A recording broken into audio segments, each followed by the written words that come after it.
பொன்முடிக்கு பதவி, ஆளுநருக்கு supreme court கெடு. அதாவது ஒரு நாளில் பதவி பிரமாணம் பண்ண சொல்லியிருக்காங்க போல இருக்கு. மற்றபடி வேறு ஒன்றுலாம் கிடையாது.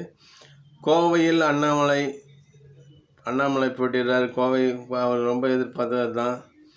தென் சென்னையில் தமிழிசை, இவங்க ஒரு கவர்னர்னு தெரியும் உங்களுக்கு.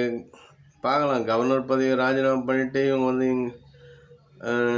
எம்பி போட்டிடுறாங்க. ராமநாதபுரத்தில் ஓபிஎஸ் போட்டி. இவர் வந்து முன்னாள் முதல்வராக இருந்தவர். இப்போ அவருடைய நிலைமை எப்படி இருக்குன்னு தெரில.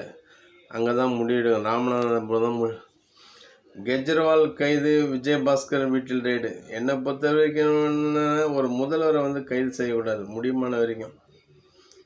அவர் தப்பு பண்ணியிருப்பாரா பண்ணியிருக்க மாட்டாரா அப்பாற்பட்ட விஷயம். ஆனால் அது வந்து நான் ஒரு தவறாக நினைக்கிறேன். அமலாக்கத்துறை திடீர் நடவடிக்கை.